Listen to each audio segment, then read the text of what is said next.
Magandang araw po. Narito na po ang magiging lagay ng panahon ngayong araw ng Sabado, February 17, 2024.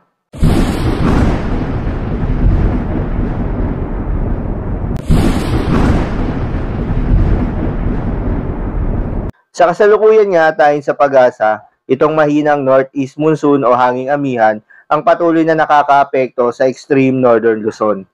Habang itong easterlies o yung mainit na hangin galing sa karagatang Pasipiko ang nakakaapekto sa malaking bahagi ng ating bansa, particular na sa eastern section ng ating bansa. Magandang balita naman dahil ayon sa pag-asa ay walang binabantayan na low pressure area o bagyo sa loob at labas ng ating Philippine Area of Responsibility na maring makaapekto sa ating bansa. At para naman sa lagay ng panahon ngayong araw ng Sabado dito sa Luzon, asahan pa rin yung epekto ng mahinang northeast monsoon o hanging amihan sa extreme northern Luzon. At sa malaking bahagi ng Luzon, asahan ng maganda at maliwalas na panahon.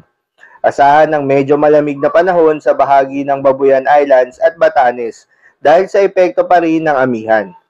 At sa nalalabing bahagi ng Luzon, asahan ng malinsangan na panahon pero may mga tsansa pa rin ng mga isolated na mga pag-ulan.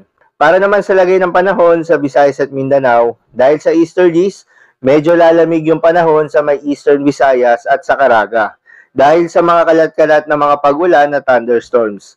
At sa nalalabing bahagi ng Visayas at nalalabing bahagi ng Mindanao, asahan ng fair weather condition kung saan makararanas ng bahagyang maulap hanggang sa maulap na kalangitan, maliban lamang sa mga biglaang buhos ng ulan dahil sa thunderstorms. Kaya naman pinag-iingat pa rin yung mga kababayan natin sa mga banta ng mga pagbaha o pagguho ng lupa, lalo na yung mga lugar na inuulan na noong mga nakaraang araw pa.